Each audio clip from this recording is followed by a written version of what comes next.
All right, let's dive into a huge economic mystery, one that has stumped experts for decades. We're talking about India's manufacturing sector. Why has it struggled to take off, even while the rest of the economy was booming? It's a real puzzle. So, yeah, that's the big question, isn't it? For years, everyone watched India's incredible growth and just assumed it would become a manufacturing giant, like its neighbors in East Asia. But it never really happened. And why it didn't gets right to the heart of the country's entire development story. And when you look at the numbers, you really see just how big the gap is. I mean, look at South Korea and China. Manufacturing is nearly a third of their economies. But in India, it's just been stuck, hovering around 15%. That's not a small difference. It tells you India's on a completely different path. And here's where it gets really weird. This wasn't because the Indian economy was doing poorly. Quite the opposite. Between 1980 and 2015, it was one of the fastest growing economies on the planet. So the real head-scratcher isn't about a lack of growth. It's about why that growth was so lopsided, completely bypassing this one crucial sector. So to get a handle on one of the most compelling theories out there, we need to talk about a classic economic idea. It's called Dutch disease. And it might just hold the key to this whole puzzle, but with a very Indian twist.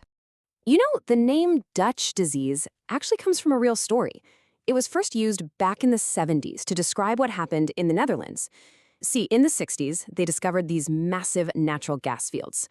All this new money flooded in, which made their currency, the guilder, super strong. The downside? All their other exports, like manufactured goods, suddenly became way too expensive for anyone else to buy. So, the way it usually works is pretty simple. You get a boom in one thing, typically oil or gas. That brings in a ton of foreign cash, which strengthens the local currency. And just like that, your factories can't sell their stuff abroad anymore because the prices are just too high. The end result is that manufacturing starts to shrink. Okay, but here's the plot twist. India doesn't have a giant oil or gas boom. So if it does have a case of Dutch disease, what on earth is causing it? Well, the suspects are not who you'd think. So get this. Instead of a natural resource boom, this theory says India's version of the disease was caused by two totally different things. Its world-famous services industry, and maybe even more surprisingly, high wages in government jobs. And the person who's really pushed this idea is Arvind Subramanian, who used to be India's chief economic advisor. He calls it a subtle Dutch disease. His argument is that these two sectors had the same effect as an oil boom. They crowded out manufacturing, making it a bad deal for companies and an unattractive career for workers. So how exactly did that happen? Well, first off, government jobs in India, especially the lower-level ones, pay really well compared to similar jobs in the private sector. That set a high bar for wages that a lot of manufacturing companies just couldn't clear. Then you've got the booming IT and services sectors soaking up all the talent, and on top of that, millions of young people were spending years, literally years, just studying for government job exams instead of actually working. Put it all together, and it became super hard for a typical factory to find workers at a globally competitive wage. But hold on, not everyone buys this diagnosis. In fact, the counterargument opens up a whole other puzzle that's just as interesting. And this brings up a really sharp question. If labor was really getting so expensive, why didn't Indian companies do what basic economics says they should have? Why didn't they pour money into technology and automation to get more done with fewer people? I mean, history is filled with examples of this.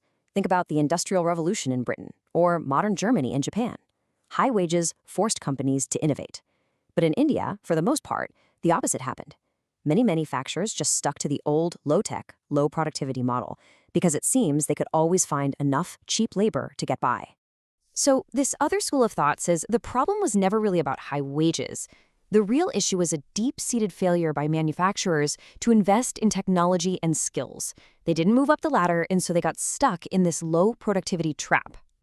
So what we're left with are two completely different diagnoses for India's manufacturing story, and each one points to a profoundly different path for the country's economic future. So let's just quickly recap.